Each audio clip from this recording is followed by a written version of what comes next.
Good morning, everyone. Gerald. Good morning. We have a nice full house today. So glad everyone came out to join us. I'm Jennifer Bianchi. I'm the director for the Arc of Northeast Ohio, and I want to welcome you to our 13th annual Family Advocacy Conference. And I want to say thank you to our vendors. We had a full house with our vendors who came to share their information and to display some information for you to take, so please feel free to take advantage of that. I also want to thank the Mahoning, Trumbull, and Columbiana County Boards of Developmental Disabilities, whose sponsorship makes this event possible. We really appreciate their support for all these years. So we are here today to not only provide you with the current information, but to give you an opportunity to listen and ask questions of the people who are directly involved in the decision making. So our speakers have all come from Columbus, excuse me, and they've driven a long way. Take advantage of it while they're in the room, because they can best answer your questions. And I always have to give my disclaimer. So those in need of CEUs, you must stay for the entire conference and turn in a completed evaluation form at the end of the conference. So for those needing your social work certifications, I really want to thank Scott Marlin from the Comprehensive Psychiatry Group who provided our CEU certification this year. He jumped in there at the last minute, and we thank him so much. So he'll be out front. His table out front to the right there, but he'll be at the registration table at the end of the day. And for those needing your DD certification, your certificate will be yellow. So hopefully we'll have them all out there. They're in alphabetical order, but you have to turn in a evaluation form. And for our parents, families, and caregivers, we value your feedback very much. So if you could please complete the evaluation form. They're on the left side of the folders for everyone. But if on the top you could write parents, family, caregiver, something, so we can just take really close notice of that. So I think we are ready to get rolling with our first speakers. So we have Nyoka Craddolph and Joelyn Carlson. They're policy administrators, Medicaid Development and Administration through the Ohio Department of DODD. They're here to talk about what's new with home and community-based service waivers, and for 2024, what's coming, what's going, what's changing. So without further ado, please welcome Nyoka and Joelyn.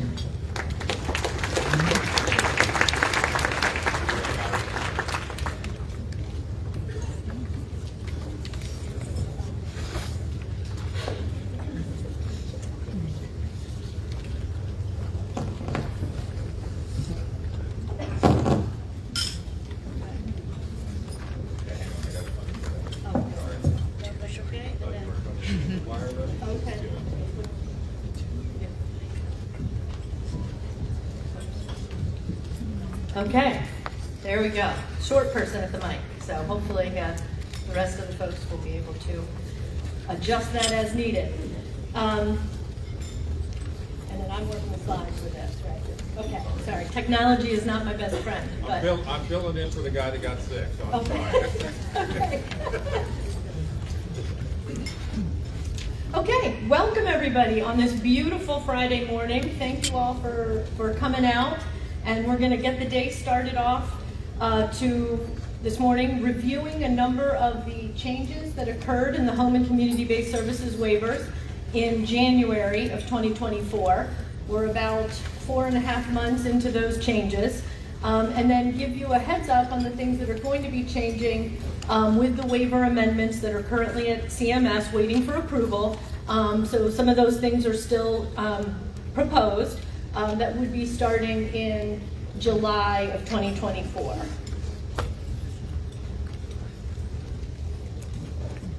So we're going to first talk about all of the things that happened in January of 2024, and that's some changes that occurred in shared living, some changes to residential respite, acute hospitalization, being allowed to do HPC services when somebody's in an acute care hospital. We're going to talk about legally responsible caregivers. We're going to touch on the rate increases that occurred in. Is that? Jennifer, those on? Did you turn those on? Sorry. Nope, it's okay. Power buttons on the bottom. Good, thanks. Very good. So we're going to talk a little bit about the rate increases, and then we're going to talk about four things actually that are coming up in July of 2024. One of those did not make the slide presentation, and that'll be healthcare assessment, which is a new service, employment outcome-based payments. We're going to touch on specialized medical equipment, and then I'm going to touch on the rate increases because part of the January increase is going to happen in July, but I'll talk about that there in a second. So the first thing I wanted to address was changes that were made to the shared living rule that took effect in January of 2024. One of the reasons for these changes was due to the Appendix K flexibilities allowing homemaker personal care to happen on the same day that shared living was happening. And we knew that we were not going to be able to continue that, so instead we made a 15-minute unit residential respite rate, which can be billed on the same day that Ohio Shared Living is billed, allowing the provider to have a break. In this way, the services can't take place at the same time, and they can't be with somebody who is residing in the house, but you can have an HPC provider come in and provide some service to the individual while the shared living provider takes a break, and then the shared living provider can also bill for that day. In addition to homemaker personal care and participant-directed homemaker personal care, there is now an allowance for the shared living provider to be able to bill when a person is in an acute care facility. And we're going to talk a little bit more about that later, but it is under certain circumstances. It's not for every hospitalization, it's not for every situation, but we'll get into the details of that in a minute. And then in addition to the other changes to shared living and allowing the 15-minute residential respite unit rate, we have made some exemptions to the rule so that if you are somebody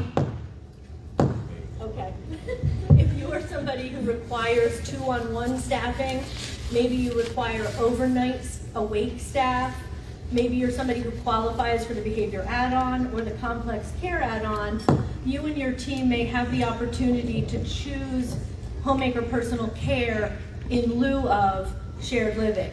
And that's a team decision. People have to weigh the pros and cons of that, but that is something that is now available for folks who meet those exemption criteria. Now we're going to talk a little bit more about the changes that were made to the residential respite rule. And we talked about residential respite has always had a daily billing code. That has remained the same. What we have done is added a 15-minute unit rate that is only used when someone who receives shared living needs their caregiver to have a break, in which case you could use the residential respite 15-minute billing unit. Residential respite can now be provided, the 15-minute billing unit and the daily rate, by independent providers as well as agency providers. Residential respite daily rate or the 15-minute unit rate can be provided in the person's home or the home of an independent provider. There are service limits for the 15-minute unit billing rate for residential respite for the purposes of providing the shared living caregiver a break. And those are that you can have no more than 12 hours on any given day of residential respite at the 15-minute unit, and no more than 208 units, which works out to be 52 hours per calendar month for people on shared living. And it doesn't accumulate over time. So it's 52 units every single month if you don't use them this month, they don't carry over into the next month. And now I'm going to talk a little bit more about what we mean when we're talking about allowing an HPC, a PD HPC, which is participant-directed homemaker personal care, and a shared living provider to bill while a person is in the hospital. And this is an acute care hospital. This is not a rehab facility. This is not a nursing facility. This is only a short-term acute care hospital. There are 3 rough reasons why somebody may need support while they're in the hospital. For intensive personal care needs that the hospital is not able to provide. Things like communication on a level where the person is not able to express what their pain level is, or that they're able to follow the instructions of a particular course of treatment, or relaying back to the medical professionals how the person is feeling or how they're tolerating a particular course of treatment. And the third area is for somebody who has some significant behavioral challenges. Maybe there's somebody who are going to pull out all the tubes, they're going to push all the buttons, they're going to rip out IVs, maybe wander the hospital and perhaps interrupt or disturb other patients. So in those situations, teams need to talk together about what level of support that person may require while they're hospitalized. This is not for things that the hospital is required to do. If you're in the hospital is certainly required to, take care of your basic hygiene, make sure you eat. But if you have needs that are more significant than that or more intense than that, then this might be an opportunity for that staff person to support you. This is approved by the county board, and it can be no more than 16 hours on any given day and no more than 30 calendar days per your waiver span. So the county board is going to fill out a form and send it to DODD, because what happens when somebody goes to the hospital, their waiver is suspended because the hospital is billing for all the time that the person's in the hospital. So that still has to happen, which prohibits other providers from billing. When an exception form comes into DODD that's approved by the county board, we're putting that person and that provider on a list so that if the county board has approved, provider A to bill for Susie, Monday, Tuesday, Wednesday for 6 hours each day, that provider will then be able to receive payment for that billing that they submit. It can't be for more than that, or that billing will get rejected, but it is for the exact amount that the team has determined is appropriate for that hospitalization. Excuse me. It's not for running errands for the person while they're in the hospital. It's not for, sitting vigil by a bedside. It is really for active engagement and tasks while the person's in the hospital that are above and beyond what that hospital might be able to provide. Ask a question real quick. So if somebody has like an emergency hospitalization, the team still has to get together first? Like, what's the timeline for that? They would want to have a conversation about what might be happening. The form does not get submitted and approved by the county board until after the person has been discharged from the hospital. Okay. So you don't have to be so immediate while a medical crisis usually when somebody is getting hospitalized, you're going to probably be letting whether it's on call or your SSA know or something like that, and then the team can have some conversation about, okay, we think this person's going to need some support. And again, maybe it's just for day 1, maybe it's for day 3, maybe it's on a day that a doctor comes in and is giving lots of instructions, and you're kind of determining whether or not that person's able to relay the information or share, how they're feeling or that kind of thing. Okay. All right. So if you're an OSL provider, Hang on, we're gonna get the mics. Sorry. Who's speaking? yeah, hey, thanks. So if you're an OSL provider, are you saying that we get 16 hours HBC instead of our daily rate, or do we get our daily rate? If you are a shared living provider, your only option is to bill your daily rate. Okay. So That's you what I will thought. get the daily rate. But the person doesn't need to justify all day. What they're describing is what the provider is doing for the person, and then the provider in a shared living scenario would bill the daily rate. But not until. That's what I did too. I had the same question, which we should fit. Be nice if it was 16 hours. Oh, did David get fired? I didn't even notice you left. But that would not be available for billing until you've been approved, right? Correct. Yep. Yes. So all providers have to stop billing once someone is hospitalized until they've received approval. And does that approval come after they get released, then we would assume, so we could let them know? And then also, is there a time limit on 10 days of hospitalization, 5 days of 30 days? Is there a time limit as to how long, if someone's in the hospital for 45 days? There is a limit of no more than 30 days. So yeah, so that's the time limit. But you can submit, the form can be submitted. There's no timeline on submitting the form other than a provider only has so many days to bill. So as long as it's in before they're wanting to bill, that's fine. Okay. Also in January of 2024, the legally responsible caregivers rule went into effect, which allowed parents of minors and spouses, I know we talk a lot about parents of minors, but we can't forget our spouses out there, may be authorized and paid for services if there are no willing and able providers and the extraordinary care standard is met. Then parents can be authorized for up to 40 hours per week. There is an exception process, which has been outlined to SSAs and county boards for situations when a parent may need more than 40 hours.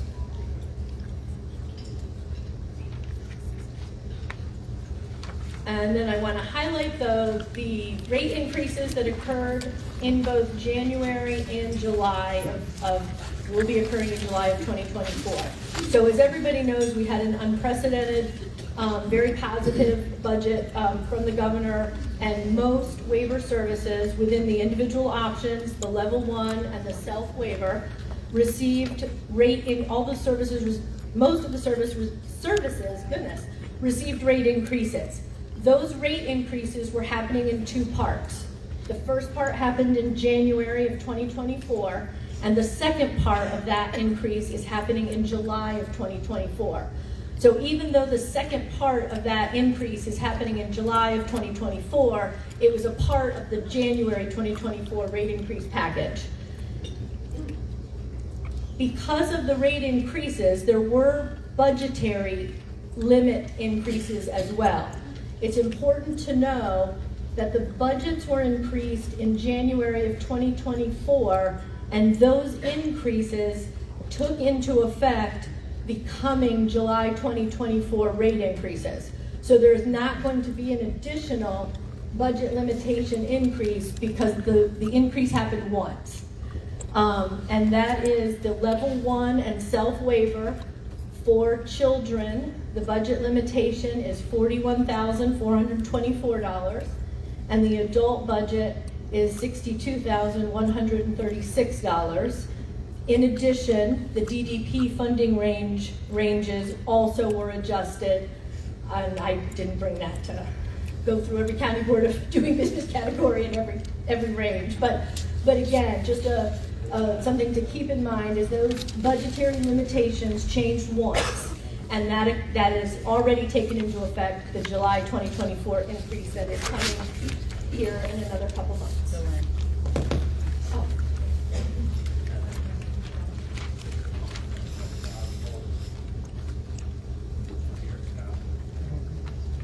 Okay, we get a lot of confusion about what is a child.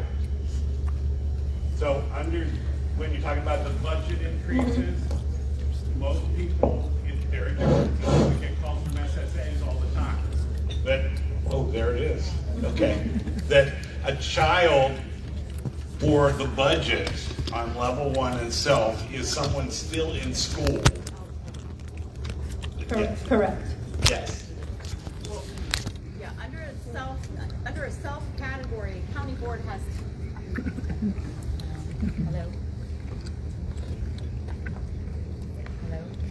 Do you want to stand here?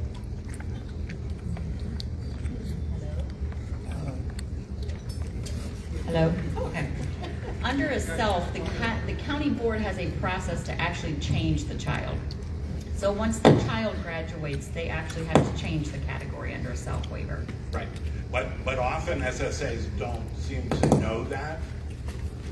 Just a clarification, that once, I just wanted to comment that there's actually a process. So it's bigger than just the age or, right, they have to act, and county boards know this, that they have to actually take a step in the system to change the child from a child to an adult to get that budget. So there is a process to take. right, and you said it better than I did, but some SSAs don't know that. I know the training's been out there, but we get calls on a regular basis that my son is 19, and it's sometimes from the parent, he's an adult, and he should have a bigger budget. And I said, no, he's 19 and still in school, therefore he does not get a larger budget until he leaves school. Okay. I think a combination, is everyone understanding? Okay. Dioka did a better job than I. Right. For me, it's easiest. If you're still in school, you're a child. If you're out of school, you're an adult. Yes, unfortunately, some of our rules have different definitions for adult versus child, and it does get sometimes confusing. Right. But in the legal world, you're an adult if you're 18. Correct. That's with, and Franklin County's not here, but we get most of those calls from Franklin County. Right. The legal definition of a minor is under the age of 18. Yeah.